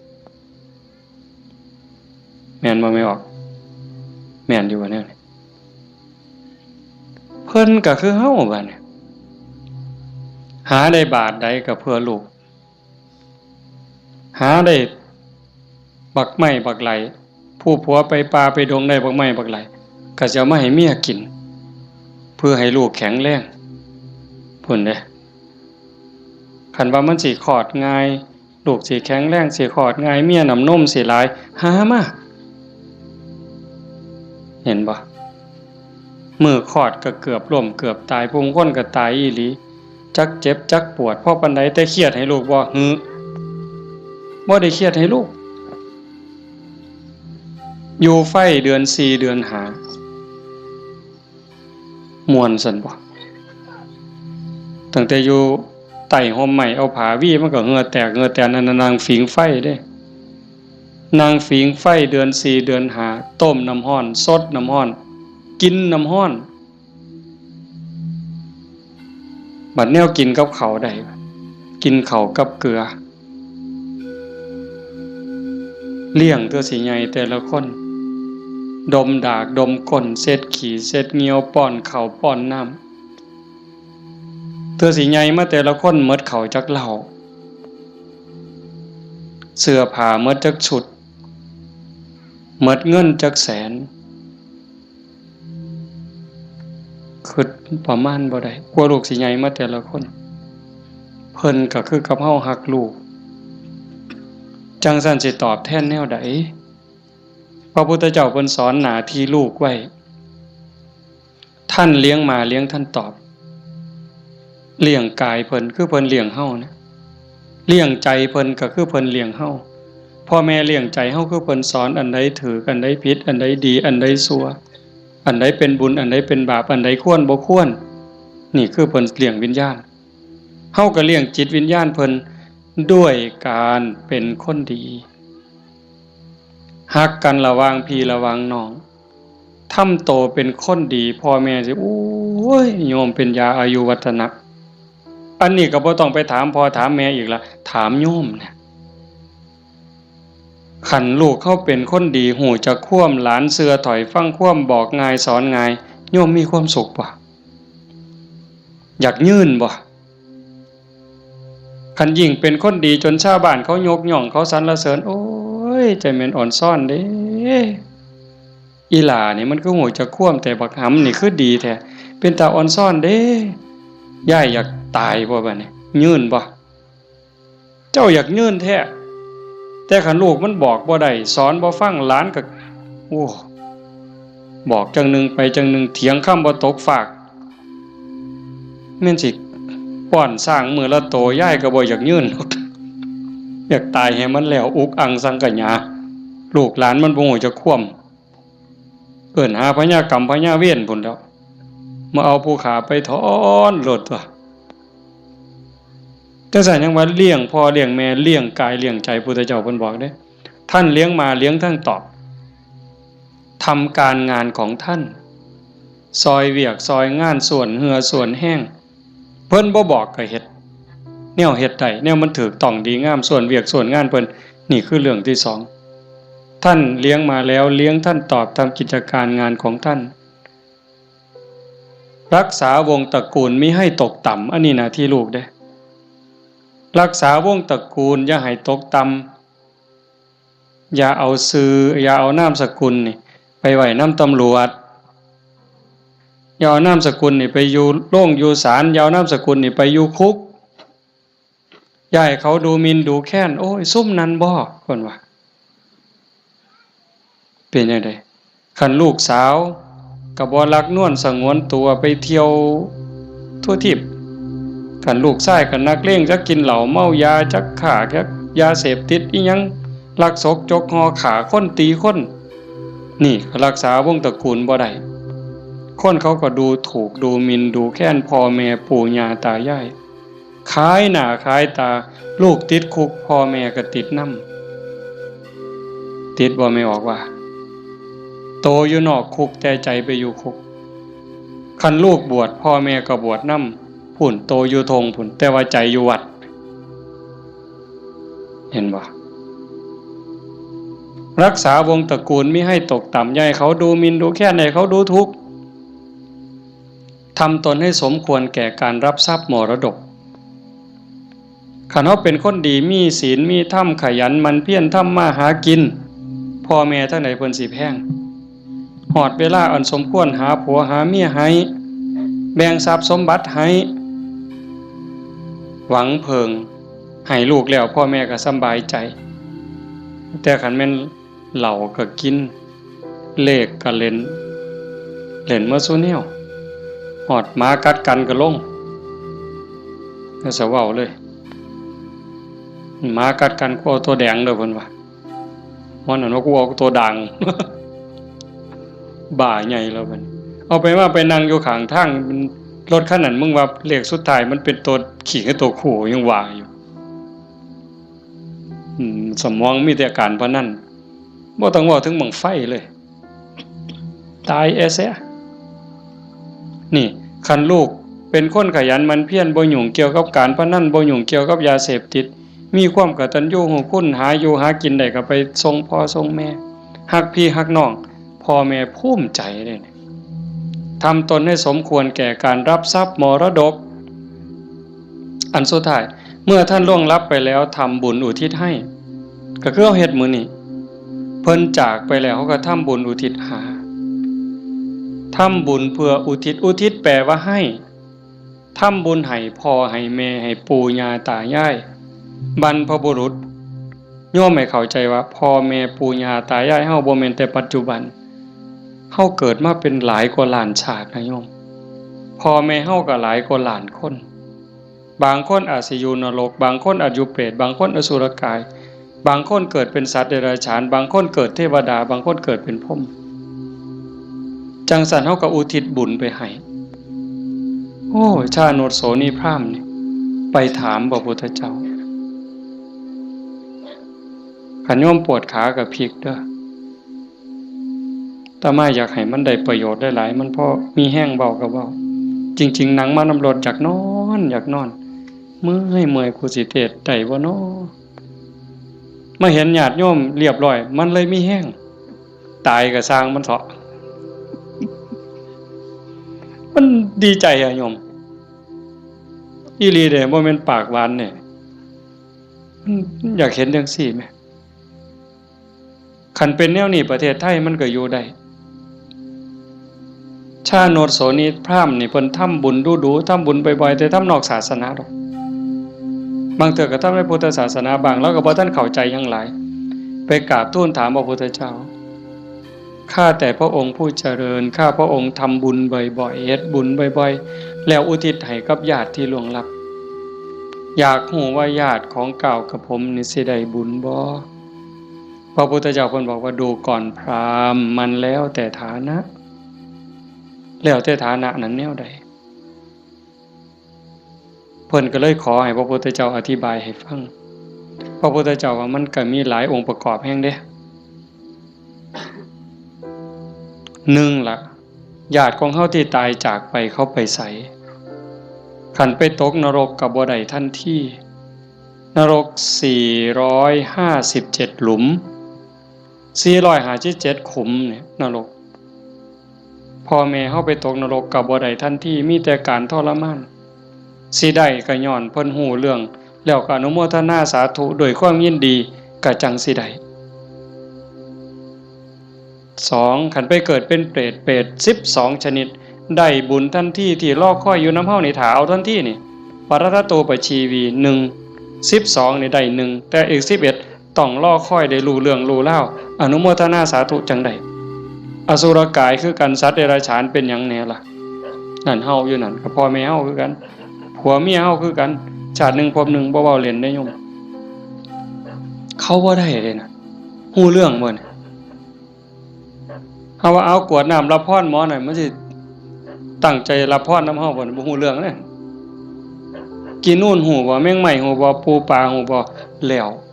บ่ฮู้ได้บ่ได้เด้เนี่ยเขากินหยังเขาก็กินอาหารของเขาเทวดาล่ะคันเขาฮู้ทราบอนุโมทนาเขาก็ค่อนข้างจะฮู้ได้พรหมก็คือกันสุดท้ายก็สอบไปพุทธเจ้าเพิ่นบอกว่านอกจากญาติที่ล่วงลับจากไปแล้วอยู่ในภพภูมิที่สมควรได้ทันทีเขาได้แล้วอีกอย่างหนึ่งของที่ทำบุญเป็นบุญบ่ฆ่าเขามาบ่ลักมาบ่คดโกงมาบ่ในขณะที่ให้ก่อนให้หลังให้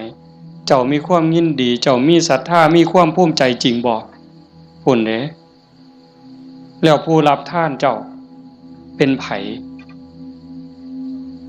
มีศีลบ่มีธรรมบ่เพิ่นก็จังไล่มาตั้งแต่สัตว์เดรัจฉานแต่มาเทศน์ดูๆโยมฟังในวิทยุก็สิได้ยินมันได้บุญอยู่ดอกซ้ำแม่ครัวนี่ส้มแม่ครัวนี่ล้างถ้วยล้างซ้ำก่อนสิเทน้ำล้างถ้วยล้างซ้ำล้างหม้อลงในดินลงขี้สิกไม่ออกตั้งใจว่าสาธุเด้อน้ำล้างถ้วยล้างซ้ำเนี่ยมันมีรสชาติอาหารปนไปกับน้ำซึมลงไปในดินให้พวกสัตว์อยู่ในดินพวกไส้เดือนต่างๆให้มันกินได้อยู่ได้กินแล้วให้มันมีความสุขกายสุขใจซ้ำนี่ก็ได้บุญนับประมาณบ่ได้ได้บุญหลายก็ไล่ขึ้นมาจากสัตว์เดรัจฉาน100เทื่อพันเทื่อบ่ได้บุญหลายเท่ากับให้คนผู้บ่มีศีลขี่เหล้าเมายาขี่ลักขี่ป่นตีหัวหมาด่าแม่คนได้หลายกว่าให้กับสัตว์เดรัจฉานจังซั่น100เทื่อพันเทื่อให้คนขี่เมาบ่มีศีลบ่มีธรรม100เทื่อพันเทื่อบ่ได้บุญหลายเท่ากับให้ผู้มีศีล5เทื่อเดียวเห็นบ่บัดนี้เป็นหมากเป็นผลแล้วเด้ให้กับคนมีศีล500เทื่อพันเทื่อบ่ได้บุญหลายเท่ากับให้คนมีศีล8 แม่ขาวพ่อขาวแม่ชีเทื่อเดียวให้ผู้มีศีล800เทื่อพันเทื่อบ่ได้บุญหลายเท่ากับให้เน้นผู้มีศีล10เทื่อเดียวให้เน้นมีศีล10 100เทื่อพันเทื่อบ่ได้บุญหลายเท่ากับให้พระผู้มีศีล227เทื่อเดียวให้พระผู้มีศีล227 100เทื่อพันเทื่อบ่ได้บุญหลายเท่ากับให้นักบวชนอกศาสนาที่เขาข่มกิเลสได้ให้นักบวชนอกศาสนา100เทื่อพันเทื่อที่เขาข่มกิเลสข่มราคะได้บ่ได้บุญหลายเท่ากับให้พอออกไม่ออกเฮาผู้มีศีล5ก็ตามศีล8ก็ตามที่บำเพ็ญประพฤติปฏิบัติหวังเป็นพระโสดาบันเทื่อเดียวไล่บัดนี้จากโสดาปัตติมรรคไปสู่โสดาปัตติผลสกิทาคามีมรรคไปสู่สกิทาคามีผลสติคามีผลไปสู่อนาคามีมรรค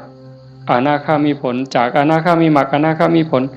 100เทื่อพันเทื่อก็บ่ได้บุญหลายเท่ากับให้อรหันตมรรคคือผู้ปฏิบัติเพื่อเป็นพระอรหันต์เทื่อเดียวอรหันตมรรค100เทื่อพันเทื่อก็บ่ได้บุญหลายเท่ากับให้อรหันตผลคือผู้สำเร็จอรหันต์แล้วเทื่อเดียวให้พระอรหันต์100เทื่อพันเทื่อก็บ่ได้บุญหลายเท่ากับให้พระปัจเจกพุทธเจ้าเทื่อเดียวพระปัจเจกพุทธเจ้าตรัสรู้คือพระพุทธเจ้าเก่งคือกันหมดผิดอย่างเดียวคือสอนบ่เป็นตรัสรู้เองโดยชอบบางครั้งบางคราวนี่อยู่นํกันเป็นพันเป็นหมื่นได้โยมแต่ว่าสอนบ่ได้ตั้งศาสนาบ่ได้สร้างบริวารมาให้กับพระปัจเจกพุทธเจ้า100เทื่อพันเทื่อบ่ได้บุญหลายเท่ากับให้พระสัมมาสัมพุทธเจ้าเทื่อเดียวพระสัมมาสัมพุทธเจ้าคือพระพุทธเจ้าเฮานี่ล่ะเจ้าชายสิทธัตถะมาเป็นพระพุทธเจ้านี่เพิ่นสอนคนตั้งศาสนาได้ให้พระสัมมาสัมพุทธเจ้า100เทื่อพันเทื่อบ่ได้บุญหลายเท่ากับให้สงฆ์ให้คณะสงฆ์ที่มีพระพุทธเจ้าเป็นประธานเห็นบ่ให้สงฆ์ที่มีพระพุทธเจ้าเป็นประธาน100เทื่อพันเทื่อก็บ่ได้บุญหลายเท่ากับสร้างวิหารเทื่อนึงสร้างวิหาร100หลังพันหลังถวายพระพุทธเจ้าก็บ่ได้บุญหลายเท่ากับให้ธรรมะสอนธรรมะเห็นบ่นี่อาตมาได้บุญหลายอยู่เด้ที่อาตมาบ่ตายนี่มันก็ย้อนบุญตัวนี้เด้ให้ธรรมะเป็นฐานชนะการให้ทั้งปวงอาตมากำลังเว้าธรรมะบอกธรรมะให้ธรรมะแล้วเจ้าภาพเป็นผู้นิมนต์มาเจ้าภาพติดต่อบ่ได้บอกโยมไม่ออกท้องสุขนิมนต์อาจารย์เนี่ยโยมไม่ออกท้องสุขก็ได้บุญตรงนี้นำมาเนี่ยเห็นบ่คันบ่เจ้าภาพบ่เสนอบ่อยากมีแนวนี้พี่น้องก็บ่ได้ฟังธรรมในขณะที่ฟังธรรมอยู่นี่พระเพิ่นบันทึกเสียงพร้อมเก็บไปเปิดวิทยุฮือดีบ่ดีเพิ่นกำลังถ่ายทอดสดอยู่เดี๋ยวนี้จังหวัดอุบลอำเภอสำโรงอำเภอวารินอำเภอเขืองในฟังนำเฮายโสธรมหาชนะชัยค่ำเขื่อนแก้วขอว่างฟังนำเฮาสุรินทร์โน่นหน้าไร่สำโรงทาบสังขะฟังนำเฮาเห็นบ่จากเจ้าภาพนิมนต์อาตมามาเว้าเนี่ยเพิ่นได้ยินนำเฮาหมดเฮาฟังกันอยู่นี่ประมาณ100แต่ฟังอยู่ทั้งบ้านเป็นพันบาดนี่บุญสิเอาซ้ำใดเจ้า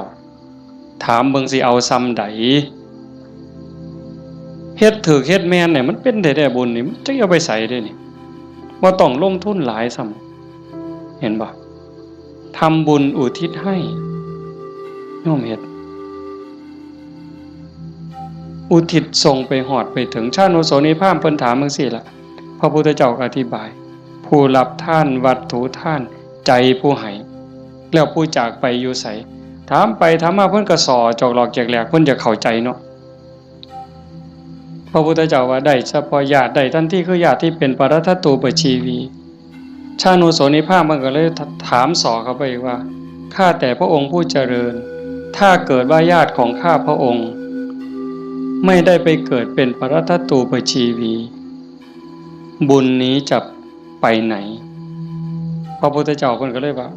แบบอาตมาว่ามานี่ตั้งแต่สัตว์นรกไปเขาก็รอคอยบุญถ้าเขารับรู้รับทราบอนุโมทนานำเขาก็ได้แล้วก็ให้จงเข้าใจว่าในวัฏฏะสงสารนี้จะไม่ว่างจากญาติของเธอที่เป็นปรัตถตูปชีวีหมายความว่าพ่อแม่พี่น้องลูกเต่าเราหลานสามีภรรยาในอดีตชาติก่อนๆพบก่อนๆผัวเฮาเมียเฮาญาติพี่น้องพ่อแม่เฮาที่ไปเกิดเป็นปรัตถตูปชีวียังมีอยู่เพราะว่าพ่อแม่เฮาบ่แม่นผู้นี้ชาตินี้อย่างเดียวทั้งสัญโยมเฮ็ดบุญมื้อนี้ส่งไปฮอดพ่อแม่ในอดีตสามีพี่น้องลูกเต่าเราหลานในอดีตพร้อมแต่มื้อนี้ปารภโยมพ่อใหญ่ทองมาแม่ใหญ่ที่พ่อใหญ่ทองแดงนี่ก็เสียชีวิตไปแล้วคือกันเนาะแล้วก็แม่ใหญ่ทองใบผู้ไว้ชนหมายความว่าลูกหลานเฮ็ดบุญหาเนาะอาตมาเห็นในนี่ก็ว่ามันเป็นเจ้าภาพก็ต้องขออภัยก็บ่ผิดเพิ่นก็ฮู้จักและเข้าใจแล้วล่ะถือว่าญาติโยมเฮ็ดถูกเฮ็ดแม่นเด้อาตมาก็บ่ให้จบเพียงส่ำนี้ผู้ไปทำมาหากินกรุงเทพกรุงไทยแม่นเฮาบ่ได้ใส่บาตรบ่ได้ทำบุญก่อนหลับก่อนนอนไหว้พระนั่งสมาธิเด้อแม่นบ่ไปกรุงเทพจักคนนี่แม่นบ่เบิ่งท่าทางมาแต่กรุงเทพเนี่ยผู้อยู่บ้านใส่บาตรคันมื้อใดมันยากก็ใส่บาตรหน้าเฮือนคันมื้อใดมันพอไปได้ก็ไปจังหันจังซี่นะก่อนหลับก่อนนอนก็ไหว้พระกราบพระก่อนหลับก่อนนอนเว้าจากันดีๆเด้เว้าจาดีๆอยู่ในบ้านในเฮือนนี่มันเป็นสิริมงคลเทวดาเฝ้าบ้านเฝ้าเมืองเฝ้าเฮือนเฝ้าซ่านเฝ้าที่เฝ้าทางเฮาเอิ้นว่าภูมิบ้านภูมิเฮือนเพิ่นได้ยินเฮาเว้ากันดีๆเว้ากันม่วนๆเทวดาก็ดีใจอาจสิเป็นพ่อเฮาปู่เฮาย่าเฮาแต่อดีตก็ได้เห็นเฮาเว้าดีจากันดีเพิ่นก็อยากได้บุญนำเป็นจังได๋รักษาบ้านรักษาเฮือนเฮ็ดหน้าบ่พอใดก็ได้มื้อนี้มีโยมผู้หนึ่งโทรศัพท์มาคุยกับอาตมาโอ้ยหลวงพ่อเพิ่นว่าโยมก็งึดอยู่เฮ็ดหน้าหว่านข้าวลงไปแรกๆข้าวกำลังงอกบ่ทันได้พอคืบจ้อยน้ำท่วมหว่านแรกๆน้ำท่วมบัดน้ำบกไปก็แล้งบัดแห้งใหม่พร้อมจักสิตายสิยังบัดฝนมาใหม่ก็บ่ค่อยได้ไปเบิ่งบัดไปเห็นบัดนี้ใบก็บ่เห็นมีแต่ห้วงเพิ่นว่าโอ้ยอันนี้จักแม่นบุญบอกกับผัวจักแม่นบุญเนาะเฒ่าเนาะเพราะว่าเพิ่นก็เฮ็ดแต่บุญนี่ลินี่จังแม่นบุญอีหลีลูกก็ฮู้จักความผัวก็ฮู้จักความกว่าเทวดาเพิ่นว่าอันนี้คือบุญเด้จังว่าเห็นพี่เห็นน้องลูกเต้าเราหลานเด็กเล็กเด็กน้อยเอ้าไปเหี่ยวจักเทื่อแล้วมันหลบมานั่งอยู่คือเก่านี่เฮาแต่ออกไปจักเทื่อมันหลบมานั่งคือเก่านี่คันบุญบ่หลายมันนอนปะง่องส่วนได้หนีไปนอนแล้วไปเบิ่งโทรทัศน์แล้วนี่คือบุญหลายเด้อพากันเลี้ยงลูกเอาศีลเอาธรรมเลี้ยงฝากโยมจักหน่อยยากก็อดเอาลำบากก็อดเอาอดเว้าดีอดคิดดีอดทำดีกับพี่กับน้องกับบ้านกับเมืองไปอยู่ไสก็อย่าสร้างปัญหาคันเฮาเป็นคนมีศีลมีธรรมอดกั้นจักหน่อยความรักความเมตตาก็เกิดแผ่เมตตาดูๆเด้หวังว่าในใจนี่ตั้งความรู้สึกในใจว่าทุกคนคือพี่คือน้องแล้วก็แม่นอีหลีซ้ำยังเว้าแต่ตอนต้นพระพุทธเจ้าเว้าซ้ำได้ว่าในวัฏฏะสงสารนี้ไม่มีใครเลยที่ไม่เคยเป็นพ่อเป็นแม่เป็นพี่เป็นน้องเป็นญาติร่วมสายโลหิตเป็นสามีภรรยากันมาก่อนทุกคนนั่งอยู่นี่แม่นหมดจังซั่นสิเครียดให้กันเฮ็ดหยังสิสร้างกันเฮ็ดหยังเอารัดเอาเปรียบกันเฮ็ดหยัง อีกบ่โดนก็สิไปไผไปมั่นแล้ว จังสันเวลาอยู่น้ำกันนี่เอาบุญน้ำกันดีละเบาดีน้ำเขาก็ได้บุญแล้วคิดดีต่อเขาก็ได้บุญแล้วเฮ็ดดีทำดีต่อเขาก็ได้บุญแล้วเอาบุญน้ำกันอย่างอาตมาเบามันบ่จบว่างั้นเฮ็ดดีก็พอกับแม่พ่อแม่มีผู้เดียวในปัจจุบันคันเพิ่นตายนี้จากแล้วอยากเฮ็ดดีน้ำเพิ่นก็บ่ได้เฮ็ดอยากเว้าดีน้ำเพิ่นก็บ่ได้เว้า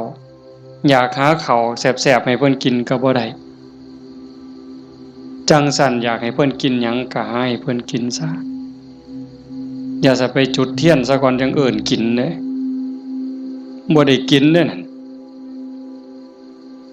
อยากเว้าดีๆน้ำเพิ่นก็เว้าตอนเพิ่นได้ยินอย่าจะจุดธูปเพิ่นอีแม่เอ้ยฟังเทศเด้อพี่บ้าแนวนั้นบ่ทันคิดว่าเพิ่นเสร็จขี้เฮาจักเถื่อจำบ่ได้มื้อนี้ถามโยมว่าผู้ใดท่านเสร็จขี้ให้พ่อให้แม่เนี่ยแล้วเพิ่นอาบน้ำเสร็จเนื้อเสร็จตัวให้เฮาจักเถื่อถามโยมว่าเสร็จให้เพิ่นจักเถื่อแล้วคือกันป้อนข้าวป้อนน้ำเพิ่นป้อนเฮาจักเถื่อ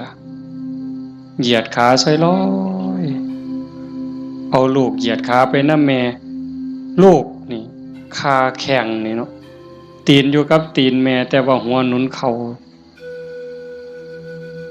ย่ำเข่า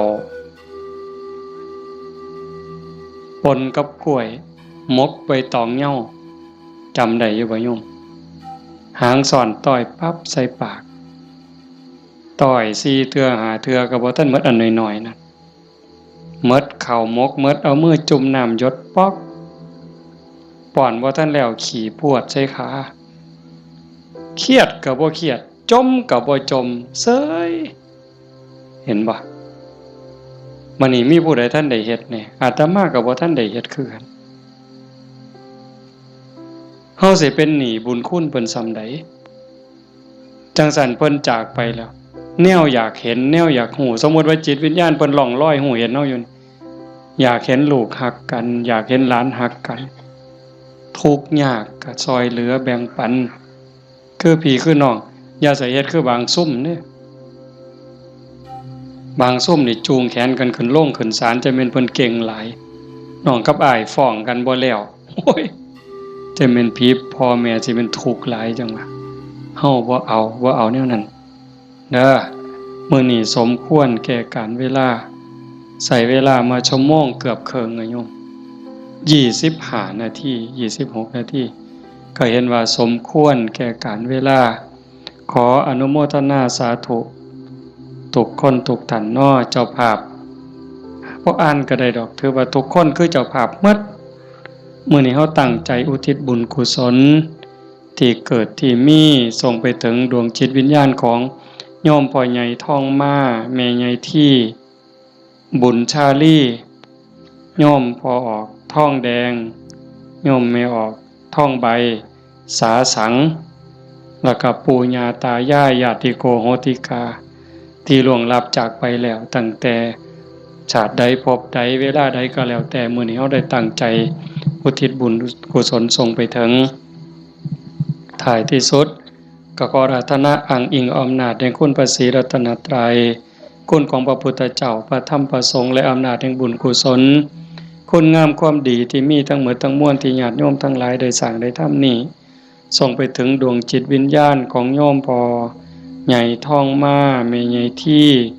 บุญชาลีโยมพ่อใหญ่ทองแดงโยมแม่ใหญ่ทองใบสาสังให้ได้รับหูรับทราบถ้าสามารถรับหูรับทราบโดยตนเองก็จงอนุโมทนาสาธุรับเอาหากบ่สามารถจะหูได้ด้วยตนเองก็ขอฝากข่าวบุญข่าวกุศลที่ลูกเต่าเราหลานญาติพี่น้องได้สร้างได้ทำทั้งหมดบ่ว่าสิเป็นการให้ทานการรักษาศีลเจริญภาวนาฟังเทศน์ฟังธรรมอ่อนน้อมถ่อมตนค้นคว้าที่ชอบค้นคว้าในสิ่งที่ชอบอุทิศส่วนบุญอนุโมทนาบุญทำความเห็นในถูกต้องถูกตรงนี้ฝากไปกับเหล่าเทพเทวดาปนางธรณีภูมิญาณวิถีอันเป็นทิพย์จงนำข่าวบุญข่าวกุศลส่วนนี้ไปแจ้งแก่ดวงจิตวิญญาณ ของโยมพ่อใหญ่ท่องมาแม่ใหญ่ที่บุญชาลีพ่อใหญ่ท่องแดงแม่ออกท่องใบสาสังให้ได้รับหัวรับทราบแล้วจงอนุโมทนาสาธุรับเอาหากว่ามีความทุกข์ก็ขอบุญกุศลส่วนนี้ทายถอนให้ได้พ้นไปจากความทุกข์หากว่ามีความสุขดีอยู่แล้วก็ขอบุญกุศลส่วนนี้จงส่งเสริมให้ได้มีความสุขยิ่งขึ้นไปสุดท้ายก็ขอให้บุญกุศลเหล่านั้นจงสะท้อนย้อนกลับมาปกปักรักษาคุ้มครองญาติโยมสุขสุขคนให้เป็นผู้มีสุขภาพกายสุขภาพจิตที่แข็งแรงอายุมั่นขวัญยืนมีความสุขกายสุขใจปรารถนาสิ่งหนึ่งประการใดหากเป็นไปโดยชอบประกอบโดยธรรมก็ขอให้ความหวังความปรารถนานั้นจงสำเร็จทุกๆประการโดยทั่วกันทุกท่านทุกคนเถิดจังไปฟังโยมหมอมันมีของใหญ่เด้อใหญ่เด้อไปโน่นกุลมเด้อแจ้งให้ทราบปัจจัยที่ญาติโยมถวายในมื้อนี้เด้ออาตมาสิเอาเมื่อวัดส่วนหนึ่งสิไปซื้อขี้ดินได้ยินอยู่เนาะว่าในวิทยุเนาะสิซื้อขี้ดินเพื่อให้บุญกับโยมพ่อใหญ่แม่ใหญ่นำนี่ล่ะอีกส่วนหนึ่งอาตมาสิเอาไปทอดกฐินปีนี้อาตมาเป็นเจ้าภาพทอดกฐินไปทอดอำเภอเสรภูมิจังหวัด101มื้อวันที่25มีผู้สิไปนำบ่วันที่25หลังจากทอดที่วัดโน่นกุลมแล้วเดี๋ยวสิบอกทั้งวิทยุดอกขันมีผู้สิไปนำก็บอกบ่ต้องบอกชื่อก็ได้ว่ากลุ่มขาน้อยมีจักคนขันหลายก็สิเมารถบัสแล่นรวยๆเมาก็ถ่าอยู่นี่ละปากทางนี่พากันไปถ่าอยู่หั่นมาจอดปั๊บก็ขึ้นเด้อขากลับก็มาจอดหั่นก็แล้วแต่สิมาบัดนี้ บ่มาก็อยู่หั่นล่ะเด้อฟังทางวิทยุพระเอาบุญคักๆหาจากถ่าให้โดนกว่านี้หากะลามันบ่ยืนอาจจะพาเฮ็ดบุญเด้อเอามื้อนี้เอาปัจจัยไปก็เพื่อเฮ็ดบุญอย่างว่านี่ล่ะเอาเป็นจังได๋คิดเขาก็คิดออกบ่ค่าน้ำค่าไฟมื้นขาลุกบ่ได้เอาผู้ตีขว้างก็ได้บุญได้ย้ายมุงนึงได้ 10% พุ่นแน่อันนี้ค่าน้ำค่าไฟกับค่าวิทยุนำเนาะคันบ่มีค่าไฟก็บ่ได้ฟังเด้ขอบมีค่าไฟจังได้ฟังวิทยุเนาะเอาตั้งใจบัดนี้เตรียมน้ำทาไว้กวดมีน้ำทาใส่น้ำทาบ่มีน้ำทาก็ใส่น้ำใจพนมมือเฮ็ดจิตใจให้มั่นคงนิ่งๆจักครึ่งนาทีคือทอดพ่อใหญ่ท่องมาแม่ใหญ่ที่พ่อใหญ่ท่องแดงแม่ใหญ่ท่องใบแล้วก็ญาติโยมที่มาฟังธรรมนี่ล่ะเฮามีพ่อมีแม่อยากให้ผู้ใดได้บุญนำก็ตั้งจิตเป็นสมาธิคันยิ่งจิตเป็นสมาธิมั่นคงเท่าใดพลังบุญก็ยิ่งแห้งเท่านั้นหลายไปเท่านั้น